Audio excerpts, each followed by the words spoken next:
এই এলমি মাজলিসে আল্লাহ পাক আমাদেরকে বসার তৌফিক দিয়েছেন, এই জন্য আল্লাহ পাকের শুকর আদায় করি। সকলে বলি আলহামদুলিল্লাহ। সম্মানিত ভাই ও বোনেরা, দিন সম্পর্কে জানা এটি ফজিলতময় কাজ। কারণ ইসলাম এমন এক জিনিস যেটা জানা ছাড়া মানা যায় না, মানার আগে জানা জরুরি। তো এজন্য প্রত্যেকটি বিষয়ের এলেম জরুরি। এই যে হজ গেল কয়দিন আগে, এই হজের মধ্যে যারা গেছেন তারা দেখছেন যে অসংখ্য মানুষ আমাদের দেশ থেকে হজে যায়, কিন্তু হজের এলেম শিখা ছাড়া চলে যায়। হজের কোনো এলেম নাই, অসংখ্য ভুল হজের মধ্যে করে চলে আসে। তো এটা এমন এক ভুল, এটা দোহরানোরও সুযোগ নেই। সেজদায় সহু দিবেন, কাপ্পারা দিবেন, বাংলাদেশে আসি এটা দেওয়ার সুযোগ নেই। আপনি দম দিলে ওখানেই দিতে হবে। কিন্তু বাংলাদেশে আসি, আমি ওই দিন 11 নম্বর সেক্টর মসজিদে উত্তরায় হজের বিষয়গুলো নিয়ে আলোচনা করছি, হজের খুতবা, আরাফার খুতবা। তো একজন ভাই আসে আমাকে বলতেছেন যে, ভাই শাহেক, আমি 2013 সালে হজ করছি, তা আমি এতদিন জানতাম না যে 11 তারিখ এবং 12 তারিখ, জিলহজের 11 এবং 12 তারিখের রাত মিনায় যদি অবস্থান না করে, প্রতি রাত্রে অর্ধেকের বেশি, কমপক্ষে অর্ধেক রাত্রের বেশি রাত্রে অবস্থান করতে হবে, এটা ওয়াজিব। কেউ যদি 2 রাত্রির 1 রাত্রিও অবস্থান করে নাই, তাকে দম দিতে হবে, না তার হজে হবে না। তো আমি তো এটা জানতে পারি নাই, এখন 2013 সালে হজ করছি, আমি তো 1 রাতও ছিলাম না, এখন কি দম দিলে হবে? 13 সালে হজ করছে, 25 সালে দম দিতে চাচ্ছে। তো আলহামদুলিল্লাহ ওনার মধ্যে যে অনুশোচনাটা জাগছে, এটা ভালো জিনিস। কিন্তু হজে যাওয়ার আগে এই জন্য এলেমটা জরুরি। সে যদি এলেম শিখে যায়, কারণ জীবনে একবার হজে যায়, তো এখানে ভুল করে চলে আসলে তো এটা তো আবার যায় যে ঠিক করে আসবেন, এই সুযোগও নেই। প্রতি বছর যাইবেন, 10 লাখ টাকা খরচ করে কি প্রতি বছর যাওয়া সম্ভব? এই জন্য প্রত্যেকটা এরকম দিনের কাজ আগে এলেম শেখা জরুরি, জানা জরুরি। আল্লাহ পাক আমাদেরকে তৌফিক দান করুন। জি, আজকে খুবই গুরুত্বপূর্ণ প্রশ্ন আসছে দেখা যায়। আচ্ছা, ব্যাংক লোন নিয়ে বাড়ি করা ব্যক্তিকে সালাম দেওয়া যাবে কিনা? জটিল প্রশ্ন। প্রথম কথা, যিনি ব্যাংক থেকে সুদের লোন নিয়ে বাড়ি করছেন, উনি হারাম কাজ করছেন, কবিরা গুনাহ করছেন, এটা কোনো সন্দেহ নেই। কারণ বাড়ি করা তার জন্য ফরজ ছিল না। শরীয়তে 3 ধরনের জিনিস আছে, এটা মনে রাখবেন। মাকাসিদুশ শরিয়ার 3 ধরনের বিষয় আছে। একটা হলো জরুরিয়াত, একটা হলো হাজিয়া,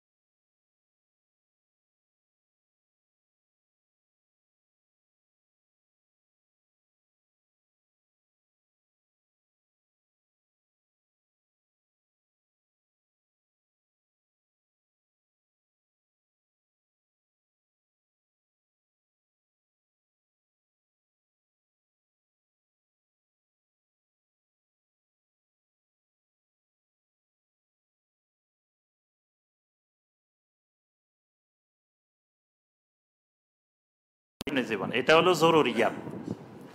আর একটা আছে হাজিয়াত, মরবেন না কিন্তু কষ্ট পাইবেন এটা না হইলে। ধরেন আপনার একটা ইন্স্যুরেন্স করা দরকার, কিন্তু আপনি শরিয়া ভিত্তিক কোনো ইন্স্যুরেন্স পাচ্ছেন না, কিন্তু ইন্স্যুরেন্স করাটাও জরুরি, না করলে আপনার বিশাল ক্ষতি হতে পারে। অনেক সময় গাড়ির ইন্স্যুরেন্স বাধ্যতামূলক থাকে, বিভিন্ন কিছুর ইন্স্যুরেন্স বাধ্যতামূলক থাকে। এখন আপনি শরিয়া ভিত্তিক কোনো ইন্স্যুরেন্স পাচ্ছেন না, তখন আপনি কনভেনশনাল ইন্স্যুরেন্সে যদি যান, এটা আল্লাহ মাফ করবেন। কারণ হলো এটা আপনি হাজিয়াত, এমন হাজত দেখা দিছে যে আপনার বিকল্প নেই। বিকল্প পাচ্ছেন না। এখন আপনার একটা 10 তলা বাড়ি করা, এটা জরুরিয়াতের মধ্যেও পড়ে না, হাজিয়াতের মধ্যেও পড়ে না। বাড়ি না করলে কি আপনার সন্তানেরা মরে যাবে বা কষ্ট পাবে? কোনোটাই না। এই জন্য এটা শরীয়তে অনুমোদিত না। এখন কথা হইলো, তাহলে লোকটা কবিরা গুনাহ করছে, তাই লোকটাকে সালাম দেওয়া যাবে কিনা? সালাম দেওয়া যাবে, সালাম দিতে কোনো অসুবিধা নেই। সালাম শুধু ওই ব্যক্তিকে দেওয়া যাবে না যে ব্যক্তি প্রকাশ্যে শিরিক করতেছে, আপনি দেখতেছেন প্রকাশ্যে সে শিরিকের সাথে জড়িত, তাহলে তাকে সম্মান করা যাবে না। প্রকাশ্যে বেদাত করতেছে, নবী সাল্লাল্লাহু আলাইহি ওয়াসাল্লাম বেদাতিকে সম্মান করতে নিষেধ করছেন। যে ব্যক্তি বেদাতিকে সম্মান করে সে ইসলামকে ধ্বংসের কাজে সহযোগিতা করে। তো এই জন্য কিন্তু কবিরা গুনাহ করলে কবিরা গুনাহকারীর পিছনে নামাজও পড়া যায়।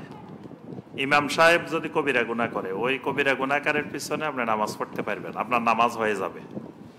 তো ঠিক এরকম ওই কবিরা গুনাহকারীকে আপনি সালাম দিবেন, তাকে সালাম দেওয়া হারাম না। ডিলার ব্যবসা করলে কোম্পানিকে আগে টাকা দিতে হয়, পরে পণ্য দেয়, এটা কি রেবা হবে?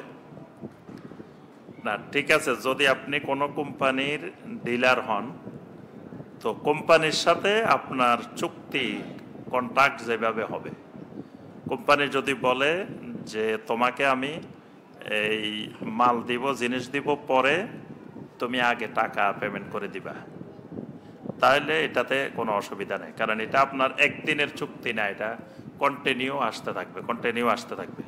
আপনাকে আগে জিনিস দিয়ে দিল, আপনি হয়তো টাকা দিলেন না, এই জন্য কোম্পানি আপনার সাথে শর্ত করছে যে তুমি আগে আমাকে টাকা দিয়ে দিবা, তারপরে তোমাকে যে পরিমাণ টাকা দিবা ওই পরিমাণ তোমাকে আমি জিনিস দিব। চুক্তি যদি এইভাবে হয় তাহলে এক্ষেত্রে অসুবিধা নেই, কারণ এই ক্ষেত্রে আপনি প্রতারিত হবার সম্ভাবনা নাই। কারণ সে তো কোম্পানি, সে তো আপনার জিনিস বানাইতেছেই, তৈরি করতেই আছে, আপনাকে দিবেই।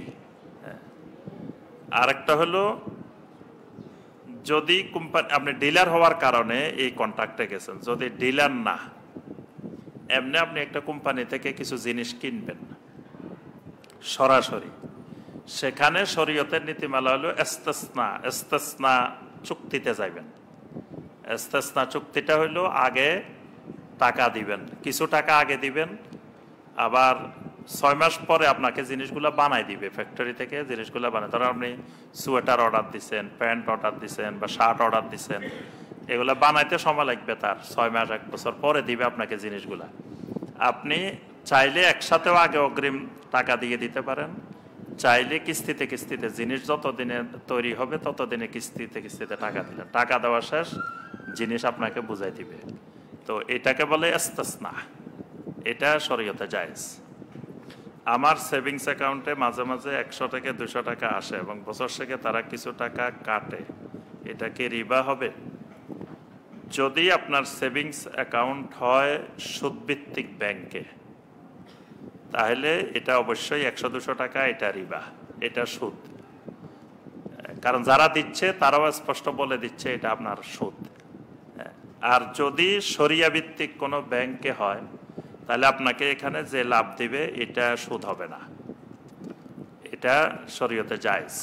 কারণ এই সেভিংস অ্যাকাউন্ট হলো মোদারাবা অ্যাকাউন্ট। তো মোদারাবার নিয়মে হলো যে যিনি মোদারিব, ব্যাংক হলো মোদারিব, আপনি হলেন সাহেবুল মাল। তো ব্যাংক আপনার টাকা দিয়ে হালাল ব্যবসা করে, ওখান থেকে যা লাভ হবে আপনাকে লাভের একটা অংশ দিবে, এই ভিত্তিতে আপনার সাথে চুক্তি, তা আপনাকে লাভের অংশ দিচ্ছে, এটা জায়েজ। কিন্তু যদি সুদভিত্তিক ব্যাংক হয়, অনেকেই পার্থক্যটা বুঝতে পারে না, বলে যে ইসলামী ব্যাংকেও আমার 100 টাকা দিল, আবার সোনালী ব্যাংকেও 100 টাকা দিল, তো এটা জায়েজ, ওইটা হারাম হলো কেন? হারাম হওয়ার এখানে অনেকগুলো কারণ আছে। ইসলামী ব্যাংকে আপনি যখন টাকাটা সেভিংস অ্যাকাউন্টে জমা রাখছেন, আপনি তাকে অনেকগুলো শর্ত দিয়ে দিচ্ছেন ব্যাংকে, আমার এই টাকা কোনো হারাম খাতে আপনি বিনিয়োগ করতে কখনো পারবেন না, আপনি এটা মদের ব্যবসা লাগাইতে পারবেন না, জুয়া খেলায় দিতে পারবেন না, ওই কোনো হারাম কাজার দিতে পারবেন না। কিন্তু সোনালী ব্যাংক আপনার সাথে এই শর্ত করে নাই, তারা যে কোনো জায়গায় দিতে পারবে, তারা আপনার টাকা যে কোনো খাতে বিনিয়োগ করতে পারবে। তা আপনার লাভটা তো হারাম জায়গা থেকে আসতেছে, কিন্তু এখানে আপনার লাভটা হারাম জায়গা থেকে আসতেছে না। সুতরাং এই চুক্তি আর ওই চুক্তি পার্থক্য আছে, আরো অনেক পার্থক্য আছে। এখানে লাভ লোকসানের অংশীদারিত্ব আছে, ওখানে কিন্তু লাভ লোকসানের অংশীদারিত্ব নেই, আপনার লোকসানের কোনো অংশীদারিত্বই নেই। আপনি ওখানে সুদভিত্তিক ব্যাংকে টাকা রাখছেন, আপনার এখানে লাভই দিবে, কোনো লস নাই। এখানে আপনি রাজি হয়েছেন যে আমার এই টাকা যদি উনি লস করে, আপনি লসেরও শরিক হইবেন। বিকাশের মাধ্যমে টাকা উত্তোলনের বিধান কি? বিকাশে টাকা তুলতে আমাদের 1020 টাকা দিতে হয়। বিকাশের মাধ্যমে যে 20 টাকা, এটা হলো আপনার ট্রানজ্যাকশন ফি। এটা আপনাকে যে সার্ভিসটা দিচ্ছে, এই সার্ভিসটা দেওয়ার জন্য তাদের খরচ আছে। তারাও তো একটা প্রতিষ্ঠান, যে প্রতিষ্ঠান আপনার এই লেনদেনে সহযোগিতা করবে। এই ক্ষেত্রে তার জন্য এটা সার্ভিস ফি হিসাবে এটা জায়েজ। ঠিক একইভাবে আপনার ব্রোকারেজ হাউস, শেয়ার কারোটা বিক্রি করে দিচ্ছে, কারোটা কিনে দিচ্ছে, তো মাঝখানে যে সে মধ্যস্থতা করতেছে, এটার জন্য ফি নেওয়া জায়েজ। দালালি করা, এটা শরীয়তে জায়েজ, শর্ত সাপেক্ষে।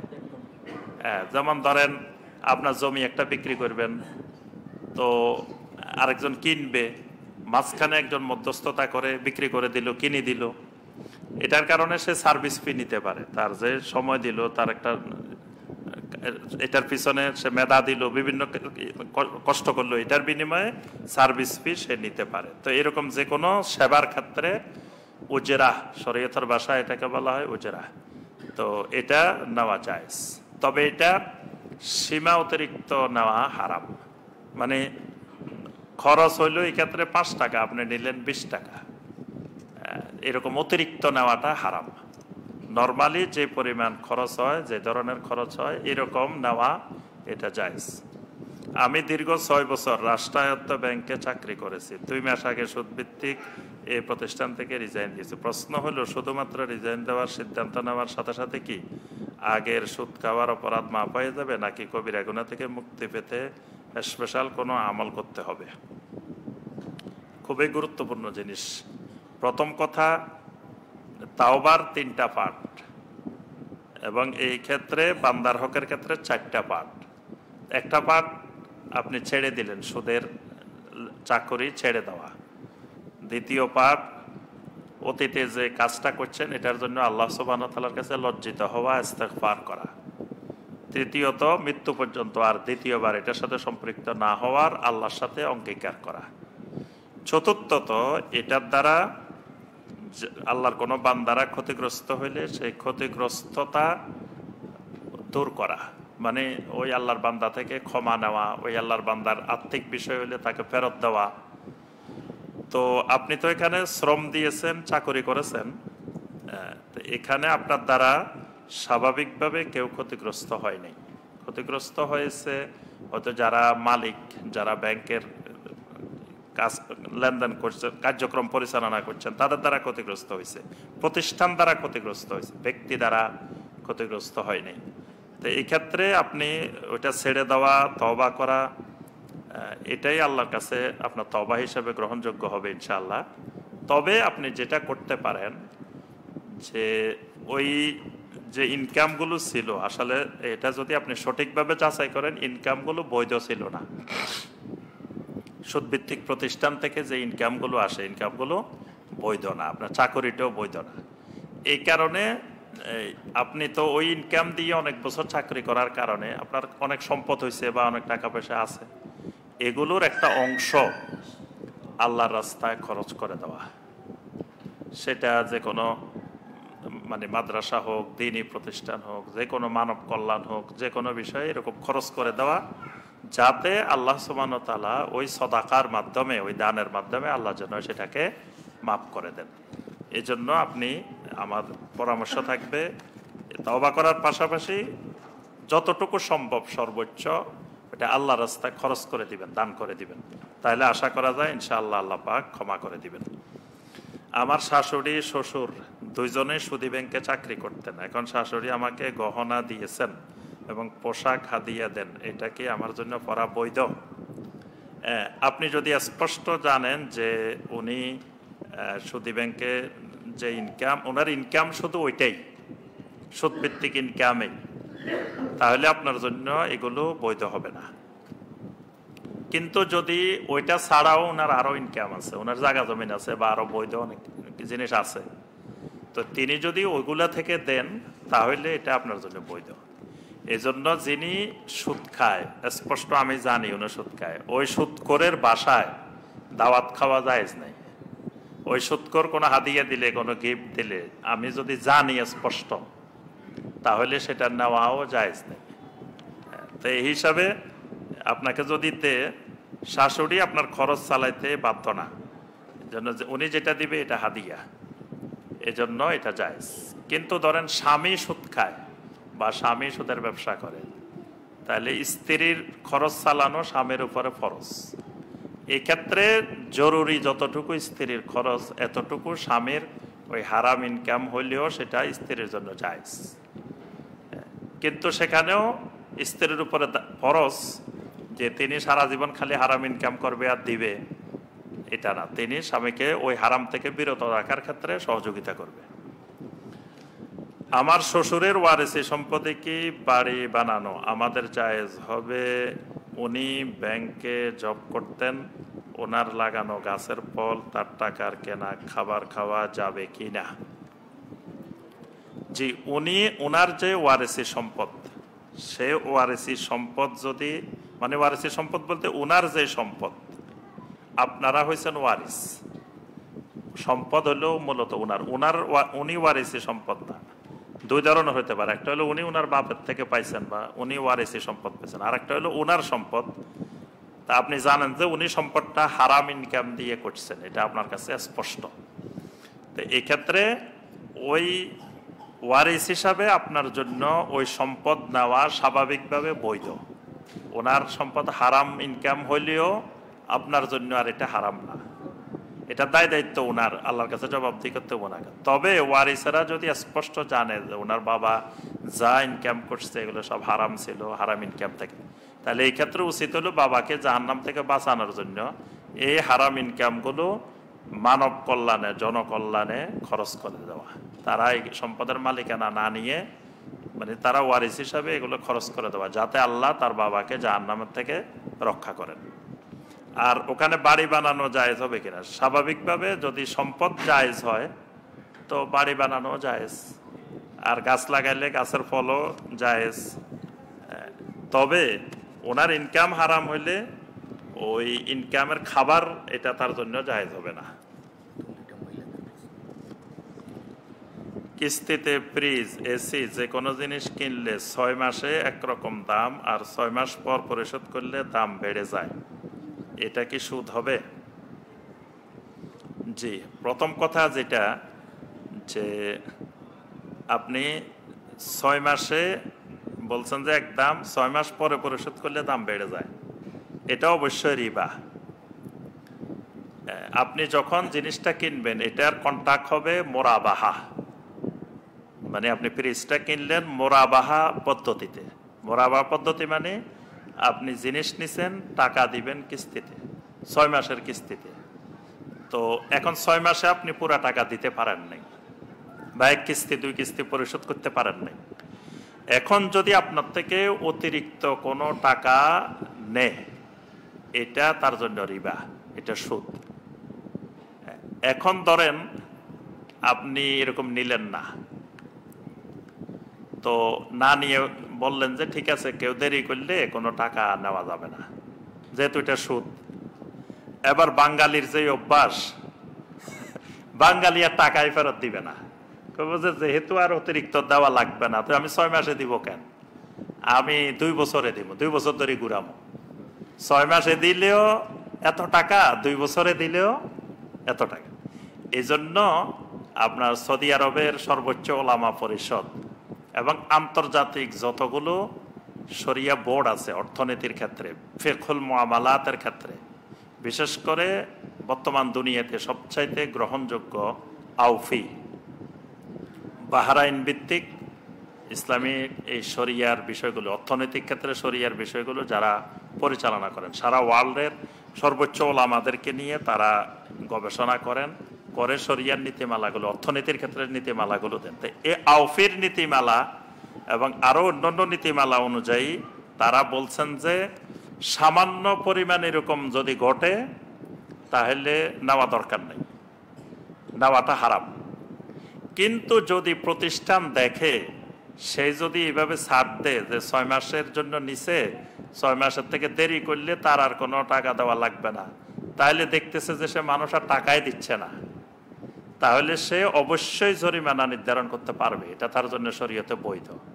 তবে ওই জরিমানাটা তার আয়ের খাতে নেওয়া যাবে না, যেটা এটা হারাম ইনকাম। এটা ইনকামটা বৈধ না, কিন্তু ইনকামটা নিচ্ছে কেন? যাতে মানুষ এই কাজ না করে, যাতে ইচ্ছা করে দেরি না করে। 2-1 হয়তো অভাবে পড়ে দিতে পারতেছে না, কিন্তু সবাই তো আর অভাবে পড়ে নাই, কিন্তু যখন সুবিধা পাইছে তখন সবাই আর দেওয়া দিচ্ছে না, তখন তাদের উপরে জরিমানা আরোপ করতে পারবে, অতিরিক্ত নিতে পারবে, কিন্তু এই অতিরিক্তটা তার ইনকামে যোগ করতে পারবে না। এটাকে চ্যারিটি খাতে, মানব কল্যাণের খাতে দান করে দিতে হবে। দান করে দেওয়া বাধ্যতামূলক, এটা সে খাইতে পারবে না, নিতে পারবে না, কিন্তু আরোপ করা যাবে। বুঝে আসছে? আরোপ করা এটা যাবে, কিন্তু বাস্তবিক এমনি ব্যক্তিগত ক্ষেত্রে যদি কেউ এরকম সমস্যায় পড়ে, বাস্তবে সমস্যায় পড়ছে যে দিতে পারতেছে না, তাহলে তার থেকে অতিরিক্ত নেওয়াটা শরীয়ত অনুমোদন করে না। কেউ সুদী প্রতিষ্ঠানে চাকরি করে, সে যদি কোনো হাদিয়া দেয় সেটা কি নেওয়া যাবে? সে যদি আত্মীয় হয়, ওই তো একটু আগে বলছি না, সুদ, যিনি সুদ খায় মানে স্পষ্ট যার সাথে সুদ জড়িত, তিনি কোনো হাদিয়া দিলে নেওয়া যাবে না। এখন এমন পরিস্থিতির শিকার হয়েছেন যে না নিলে আবার সমস্যা হতে পারে, এরকম পরিস্থিতিও অনেক সময় থাকে। আপনাকে দিছে, আপনি না নিয়ে উপায় নেই, নিতে হবে, তো নিয়ে আপনি সেটি ব্যবহার করা যাবে না। ব্যবহার না করে সেটা আপনি দান করে দিবেন, গরিব মিসকিন অসহায় লোকের মধ্যে দান করে দিবেন, সেটা আপনি ব্যবহার করবেন না, যেহেতু এটা সুদ। আপনি জানেন যে সেই লোকটা স্পষ্ট সুদী। আমি শ্বাসকষ্ট অ্যাজমা রোগী, ওযু করলে আমার ঠান্ডা লেগে যায়, গরম পানি ব্যবহার করলেও ঠান্ডা লাগে, অসুস্থ হয়ে যায়, বাকি সালাদগুলো আদায় করতে পারি না, হাসি কাশি দিলে আমার প্রস্রাব পড়ে যায়, এরকমটা প্রতিদিন হয়, এক্ষেত্রে আমার করণীয় কি? যদি পানি ব্যবহার করলে, গরম পানি ঠান্ডা পানি কোনো পানি আপনি ব্যবহার করতে পারেন না, এবং ডাক্তার যদি বলে, পরেজগার অভিজ্ঞ ডাক্তার, শর্ত হইল মুসলিম ফরেজগার, খালি মুসলিম হইলে হবে না, বেনামাজি মুসলিম ডাক্তার, এরকম ডাক্তার পরামর্শ দিলে হবে না, কারণ সে নিজেই নামাজ পড়ে না, তার কাছে নামাজের গুরুত্ব কি? হে কি নামাজের মাসালা দিবে? এজন্য মানে মুসলিম নামাজি তাকওয়াবান অভিজ্ঞ ডাক্তার যদি পরামর্শ দেয় ঠিক আছে আপনি পানি লাগাইলে আপনার জীবন নাশের আশঙ্কা আছে, তখন ওই যে জরুরিয়াতের মাসালা, যদি বলে যে জীবন নাশ হবে না তবে আপনার রোগ বাড়ি যাবে, অনেক কষ্ট পাইবেন, তাহলে হাজিয়াতের মাসালা, শরীয়ত সব সহজ করে দিছে। তারপরে এবার আপনি ওযু যেহেতু পারবেন না করলে, আপনার জরুরিয়াত হাজিয়াত দুই দিকে সমস্যা, তাহলে আবার আপনি তায়াম্মুমে যাবেন। কিন্তু যতক্ষণ পর্যন্ত ওই যে মুসলিম নামাজি তাকওয়াবান ডাক্তার পরামর্শ না দিবে বা সার্টিফাই না করবে, ততক্ষণ পর্যন্ত আপনি পানি দিয়ে করতে হবে, যেই পানি দিয়ে পারেন, গরম দিয়ে পারলে গরম, ঠান্ডা দিয়ে পারলে ঠান্ডা, যেটা দিয়ে পারেন। আর বলছেন যে আপনি প্রস্রাব পড়ে যায়, তো এই ক্ষেত্রে আপনি চেষ্টা করবেন যথাসম্ভব আপনি প্রস্রাব নিয়ন্ত্রণ করার জন্য, না পারলে আপনি নামাজের আগে ভিতরে একটা পোশাক পরবেন, পরে নামাজের আগে সেটা খুলে ফেলবেন, পরিষ্কার করে ফেলবেন বা খুলে ফেলবেন, যাতে প্রস্রাব আপনার পোশাকে স্বাভাবিকভাবে না লাগে। এরপরেও যদি কন্টিনিউ পড়তে থাকে, মানে নামাজের সময়ও যদি পড়তে থাকে, তাহলে তখন আপনার কোনো অসুবিধা নেই, আপনি ওই অবস্থায় সালাত আদায় করতে হবে। আজকের খুতবা শুনে হাদিয়ার বিষয় বা গিফট দেওয়া এসব কিছু তো আগে ঘুষ মনে হইতো, তাহলে কি ঘুষ সুদের সাথে জড়িত? ঘুষ হইল এক ধরনের, সুদ হইল এক ধরনের। ঘুষটা কেমন? ঘুষটা হইল, ধরেন একজন ডাক্তার সাহেবেরকে আপনি কিছু হাদিয়া দিলেন, কি জন্য দিছেন? ডাক্তার সাহেব আপনার ওর কোম্পানির ওষুধগুলা যাতে লেখে, ডাক্তার সাহেব প্রেসক্রিপশনে আপনার কোম্পানির ওষুধ লিখবে। গতকালই একজন ভাই আমার কাছে কোন জায়গায় যেন মাসালা জিজ্ঞেস করছিল যে ডাক্তারদেরকে চেক দিয়ে আসে, টাকার চেক, তো বলে যে আমি নিজে হাতে দিয়ে আসি, বা অনেক সময় চেকে আমিও স্বাক্ষর করি, তো এটাতে আমার গুনাহ হবে কিনা জিজ্ঞাসা করছেন। তো এই যে আপনি ডাক্তার সাহেবকে চেকটা দিচ্ছেন বা গিফটটা দিচ্ছেন, হাদিয়াটা দিচ্ছেন, নাম হলো হাদিয়া, গিফট, কিন্তু তার সাথে আপনার টাকা পয়সার কোনো লেনদেন নাই। কেন দিচ্ছেন? যাতে আপনার কোম্পানির ওষুধগুলা উনি লেখেন। এটা হলো ঘুষ, এটা সুদ না। সুদ হলো কোনটা? সুদ হলো আপনার সাথে আরেকজনের লেনদেন আছে, টাকা পয়সার লেনদেন আছে বা পণ্যের লেনদেন আছে। মানে একটা লেনদেন সংগঠিত হওয়ার জন্য তিনটা শর্ত। দুইটা পার্টি থাকতে হবে, ক্রেতা বিক্রেতা দুইটা পার্টি থাকতে হবে। আর হলো সাবজেক্ট ম্যাটার থাকতে হবে, মানে কোন বিষয়ের উপর হচ্ছে এই বিষয়টা থাকতে হবে। তো এখানে আপনার চুক্তির মধ্যে চুক্তির ভাষা থাকে, অনেক কিছু আছে। তো ওই লেনদেনের ক্ষেত্রে রেবা হয়, কিন্তু ঘুষটা হইলো এরকম ক্ষেত্রে না। ঘুষটার ধরনটা ভিন্ন, রিশওয়ার ক্ষেত্রটা ভিন্ন। ডাক্তারের সাথে আপনার টাকা পয়সার আর কোনো লেনদেন নেই, পাওনা দাওনা নেই। আপনি দিচ্ছেন এই উদ্দেশ্যে যাতে উনি আপনার ইয়াগুলো, কোম্পানির ওষুধগুলো লেখেন। তারপরে আপনার একটা ফাইল এক জায়গায় গেছে অফিসে, বিদ্যুৎ অফিসে বা ভূমি অফিসে কোনো জায়গায়। এখন উনি স্বাক্ষর করতেছে না, উনি বলতেছে যে মিয়া চা খাওয়ার টাকা দিয়ে যান। তারপরে উনি স্বাক্ষর করবে। চা খাইতে কত লাগে? ধরেন 40,000, 50,000। বর্তমানে চা খাইতে 1 লাখ টাকা, 5 লাখ টাকাও লাগে। তো এখন উনি চা খাওয়ার টাকা ছাড়া উনি করতেছেন না। অথচ ওইটা ন্যায়সঙ্গত হইলো, উনি আমার সবকিছু ঠিক আছে, উনি সিগনেচার করবেন। ঠিক না থাকলে উনি করবেন না, টাকা দিলেও করবেন না, যদি ঠিক নাই। তা এখন উনি স্বাক্ষর করবেন, কিন্তু চা খাওয়ার টাকা নেবেন। এই চা খাওয়ার টাকাটা হইলো কি? ঘুষ। এটা রিবা না, এটা হলো কি? রিশওয়া। তাহলে ঘুষে আর সুদে কিন্তু পার্থক্য আছে। মূল পার্থক্য হলো সুদ হবে যখন আমার দুইজনের মধ্যে লেনদেন থাকবে, আর এটা হলো দুইজনের মধ্যে পাওনা দাওনার লেনদেন নাই। আমার কোনো অধিকার হয়তো দিচ্ছে না অন্যায়ভাবে, আমার থেকে বাধ্য করতেছে কোনো কিছু দেওয়ার জন্য, অথবা আমি দিচ্ছি এই জন্য যে আমি যাতে অতিরিক্ত সুবিধা পাই। এই কাজগুলো হলো রিশওয়া, ঘুষ। ইসলামী ব্যাংকের মোদারাবা কি রেবার অন্তর্ভুক্ত? না, মোদারাবা রেবার অন্তর্ভুক্ত হবে কেন? মোদারাবা তো ইসলামী শরিয়ার একটা নীতিমালা, শরিয়ার বিষয়। তো মোদারাবা কখনো সুদের অন্তর্ভুক্ত হয় না। মোদারাবা অবশ্যই সুদ মুক্ত। তবে মানে ইসলামী ব্যাংকগুলোর নীতিমালা শরিয়া সম্মত। যতগুলা বাংলাদেশে ইসলামী ব্যাংক আছে শরিয়া ভিত্তিক, সবার নীতিমালা কোনো অসুবিধা নেই, কিন্তু নীতিমালা বাস্তবায়নের ক্ষেত্রে সমস্যা থাকতে পারে।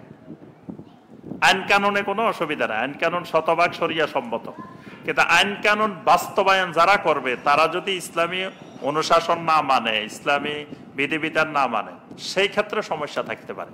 এজন্য সব ইসলামী ব্যাংক সমানভাবে শরিয়া নীতিমালা মানে না। কেউ বেশি মানে, কেউ কম মানে, কেউ এলোমেলো করে। তো এজন্য আপনি ওই আইন কানুনকে শরিয়া বহির্ভূত বলার সুযোগ নেই। হয়তো বাস্তবায়নের ক্ষেত্রে গিয়ে এলোমেলো হচ্ছে বা সমস্যা হচ্ছে। এবং আমরা দেখছি যে ইসলামী ব্যাংকগুলোকে গত সরকারের আমলে শোষণ করে, কিভাবে টাকা পয়সা সব লুটপাট করে নিয়ে গেছে। তাহলে এগুলোতে শেষ নাকি? তো কিন্তু ইসলামী ব্যাংকের নীতিমালার ক্ষেত্রে কোনো অসুবিধা নেই, এটা ব্যক্তির ক্ষেত্রে সমস্যা। আচ্ছা, এরপরে বলছেন মুদ্রাস্ফীতির কারণে টাকা তার মূল্যমান হারাচ্ছে।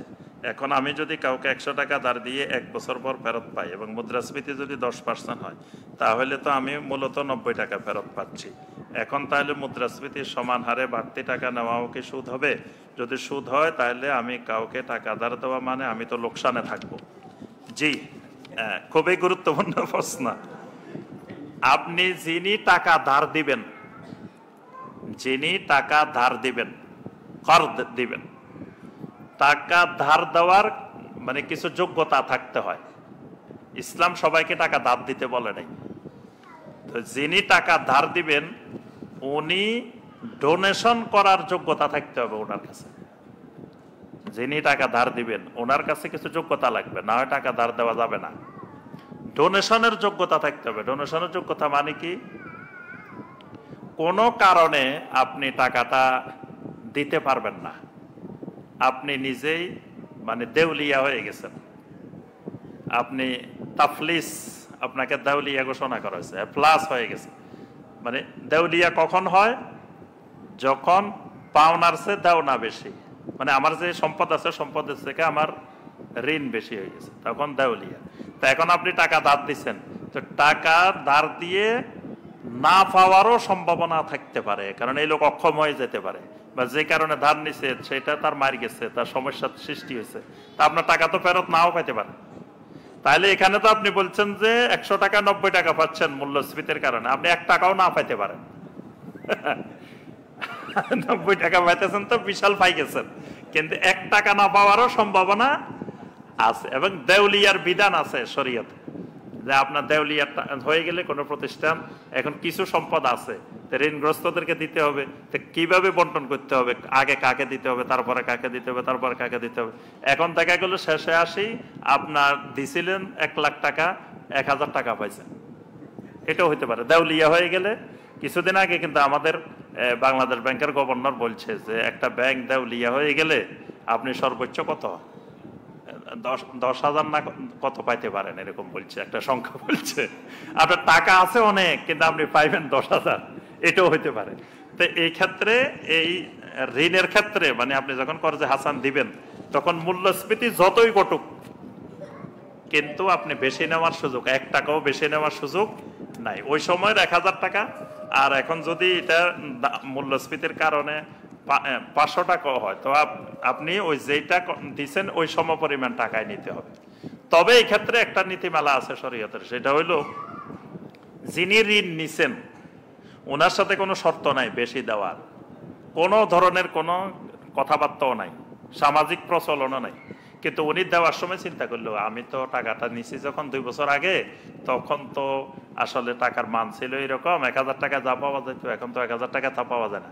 উনি যদি আপনাকে 1000 টাকার সাথে আরো 200 টাকা যোগ করে 1200 টাকা ফেরত দেয়, এই 1200 টাকা আপনার জন্য জায়েজ, খুশি হয়ে দিন, এটা শরীয়তে যায়। ওই দিন একজন শিল্পপতি আমার কাছে ফোন দিচ্ছেন যে ওনার এরকম এই 20 লাখ টাকা মনে হয় কে নিছিলেন কর্জে হাসান, তো এখন উনি বেশি দিতে চাচ্ছে, কিন্তু উনি নিতে চাচ্ছে না। উনি বলছেন যে এটা যদি হারাম হয়, আমি নিলে সুদ হয়ে যায়, আমি কেন নিব। তো পরে আমার কাছে জানতে চাইছে যে এখন উনি স্বেচ্ছায় খুশিতে এটা দিতে চাচ্ছে, আমরা নেওয়া জায়েজ হবে কিনা।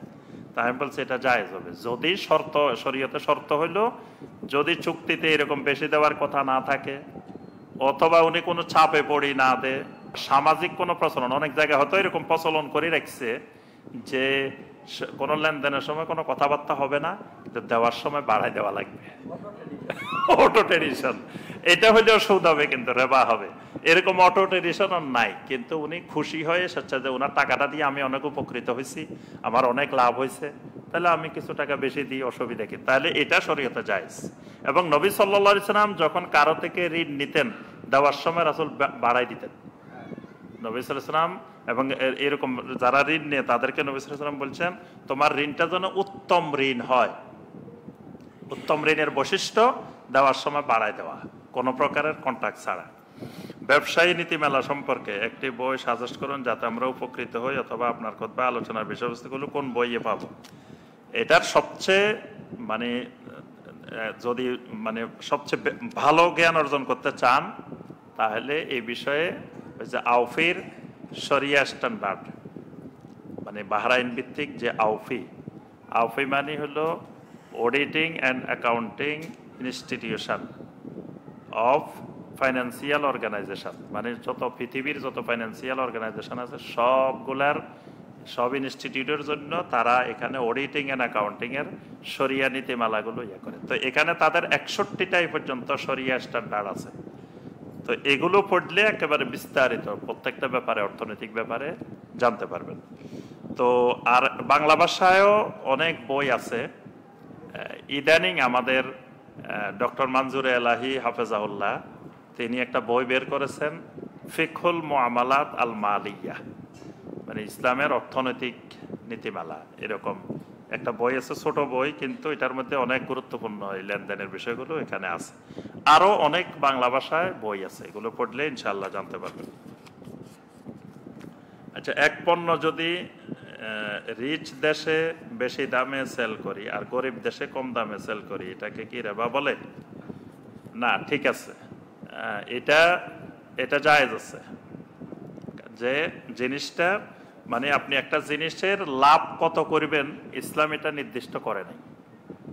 মানে একটা জিনিস 10 টাকার জিনিস আপনি 20 টাকাও বিক্রি করতে পারেন, যদি সেটা কেউ ক্ষতিগ্রস্ত না হয়, সমাজে যদি এটা 20 টাকায় চলে, তাহলে আপনার উৎপাদন খরচ 10 টাকা হইলে কোনো অসুবিধা নেই।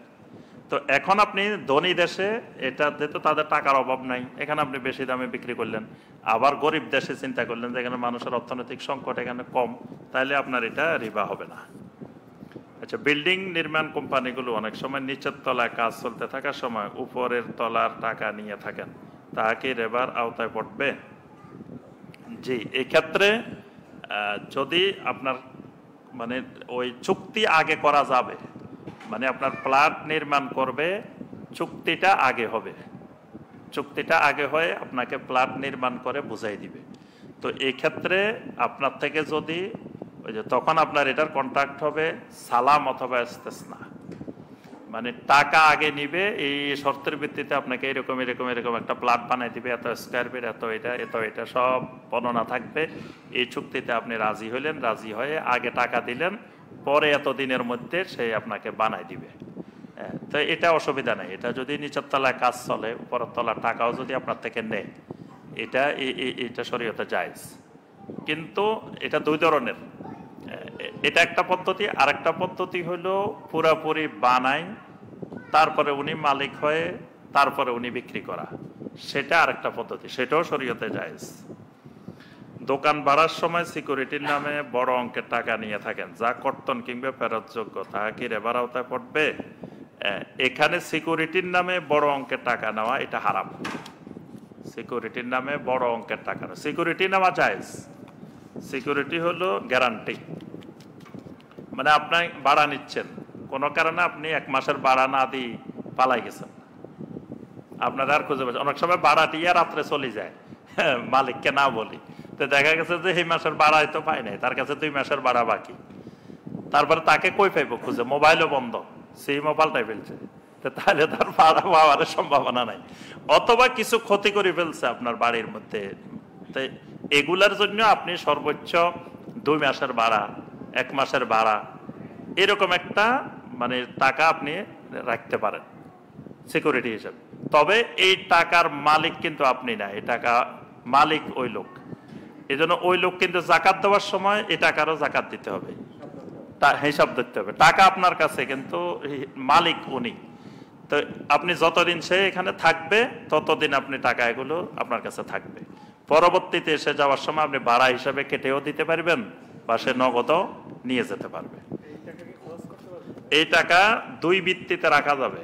একটা হলো যদি আমানতের ভিত্তিতে হয়, এটা বলে নিতে হবে নেওয়ার সময়। আমানতের ভিত্তি হলে খরচ করতে পারবে না, 1 টাকাও খরচ করতে পারবে না, যেমনে দিছে এমনি জমা রাখতে হবে, এটা হলো আমানা। আরেকটা হলো তারকে যদি বলে ভাই ঠিক আছে তুমি এটা দিতেছ, এটা আমাকে ঋণ হিসাবে কার্দ হিসাবে দিয়ে দাও, তবে শর্ত হলো তুমি যখন চাহিবা মাত্র ফেরত পাইবে, হ্যাঁ তখন এটা জায়েজ, তখন আপনি এটা আবার ব্যবহার করতে পারবেন, এটা ঋণ।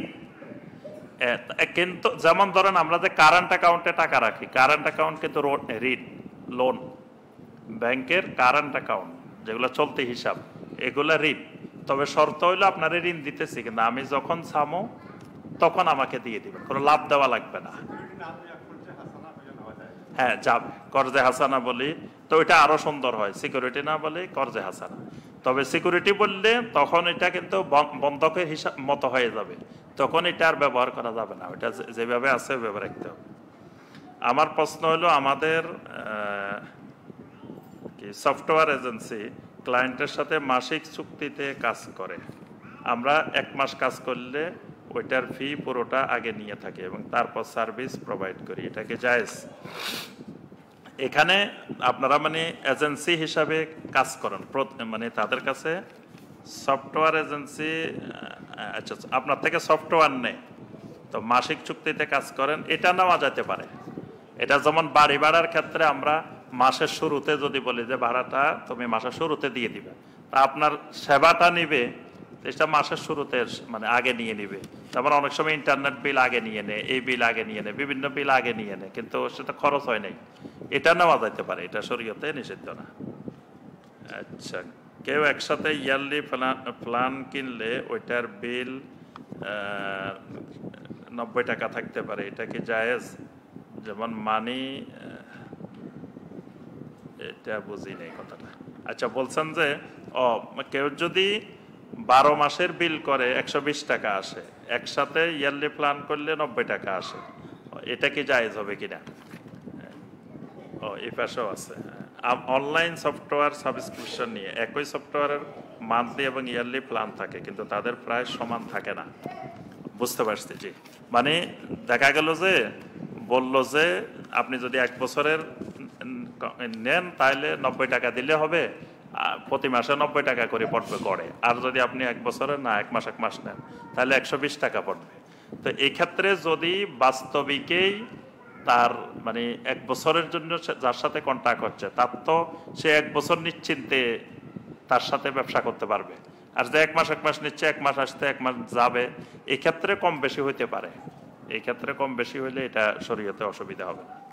আমার ব্যবসা প্রতিষ্ঠান নাই, কিন্তু কাস্টমারের কথা বলার পর সবকিছু চূড়ান্ত করে পাইকারি দোকান জিনিস কিনে সীমিত লাভে আইটি জিনিস বিক্রি করি, এটাকে জায়েজ হবে? আপনার ব্যবসা প্রতিষ্ঠান নাই, কিন্তু কাস্টমারের কথা বলার পরে চূড়ান্ত করে পাইকারি জিনিস কিনে সীমিত লাভে, ওইটা যদি আপনি যার কাছে বিক্রি করতেছেন তাকে যদি স্পষ্ট করেন যে ভাই আমার দোকানও নাই, আমি মালিকও না, কোম্পানিও না, কিছুই না, তুমি আমার সাথে চুক্তি করবে, আমি ওই দোকান থেকে কিনে আনি, ওই জায়গা থেকে কিনে আনি তোমার কাছে বিক্রি করবো, যে যে জিনিস চাও এই জিনিসই দিব, এটার মধ্যে কোনো ধোঁকাবাজি প্রতারণা নাই। তো এটা যদি ক্রেতা জানে তাহলে জায়েজ। কিন্তু আপনি ক্রেতাকে বললেন না, ক্রেতাকে বললেন যে আমার গোডাউন আছে, আমার অনেক কিছু আছে, তুমি আমার সাথে করে ওখান থেকে আনি দিব, আসলে আপনি আরেক জায়গা থেকে কিনে আনি দিবেন, তখন আপনার জন্য এটা হারাম, এটা জায়েজ নাই। আমি ইটের বাটা অ্যাডভান্স টাকা দিই, ইট আসার পরে তৃতীয় পক্ষের কাছে এটা হস্তান্তর করি, সেই ইট বিক্রি করে লাভ আমার সাথে ভাগ করে, এটা কি রেবার অন্তর্ভুক্ত? ইটের বাটায় টাকা বিনিয়োগ করা এটা হলো ইস্তেসনা। আমরা একটু আগে বলছি না ইস্তেসনা, মানে ধরেন এখন ইট তৈরি করবে, তার টাকার দরকার, তা আপনাকে বললো যে আপনারও ইট দরকার, সামনে ইট লাগবে, তো তখন আপনি এখন 5 লাখ টাকা দিয়ে দিলেন, সেই ইট বানাইলো, 6 মাস পরে আপনাকে এত হাজার ইট বুঝাই দিবে, এই মানের এই রকম, এইভাবে চুক্তি হয়েছে। আপনি একসাথে 5 লাখ টাকাও দিতে পারেন, 6 মাসে 5 লাখ টাকাও দিতে পারেন, তাকে দিলেন, দেওয়ার পরে চুক্তি ভিত্তিতে সে আপনাকে ইট বুঝাই দিবে। এখন কথা হইলো আপনার ইটের দরকার নাই, আসলে আপনি ওখানে গেছেন হইলো ব্যবসা করার জন্য, ব্যবসায়িক উদ্দেশ্যে। তো এই ব্যবসায়িক উদ্দেশ্যে আপনি ইটের ব্যবসা করবেন, যে ওই ইট এনে পরবর্তীতে আবার আপনি এটা বেশি দামে বাইরে বিক্রি করবেন, ওইটাও আপনি আগে টাকা দিচ্ছেন থেকে আপনারা কম দামে দিয়ে দিছে, এখন আপনি কি করবেন, এটা বাইরে ব্যবসা করবেন, বর্তমান বাজার মূল্যে বিক্রি করবেন, এটা জায়েজ হবে না। যদি বাস্তবিকে আপনার ইট লাগবো, আপনি 6 মাস পরে বাড়ি করবেন, বিল্ডিং এর লাগবো, এই কারণে আপনি সেখানে আগে তার সাথে কন্ট্যাক্ট করছেন যে আমাকে 6 মাস পরে এই জিনিস দিবা, এইভাবে আমি নিব, সেটা এনে আপনি বাড়ি বানাইতে পারবেন, করতে পারবেন, এটাতে কোনো অসুবিধা নেই। কিন্তু যদি বাণিজ্যিক উদ্দেশ্যে হয় যে এখন বিনিয়োগ করলাম, ইনভেস্ট করলাম, পরবর্তীতে 6 মাস পরে তো ওই সময় এটার দাম বাড়বো, তাহলে আমার মাঝখান দিয়ে অনেক টাকা লাভ হয়ে যাবে, তো মাঝখানে আপনি ইটগুলোকে ব্যবহার করে মানে আপনি মূলত আরেক ধরনের সুদের ব্যবসায় করলেন, তখন এটা বৈধ হবে না। আল্লাহ পাক আমাদেরকে জানার বোঝার তৌফিক দান করুন। অনেকগুলো প্রশ্ন আজকে বিষয় আসছে, জি জি, আল্লাহ পাক আমাদের সবাইকে তৌফিক দিন, আমিন ইয়া রাব্বাল আলামিন। সুবহানাকা আল্লাহুম্মা বিহামদিকা আশহাদু আল্লা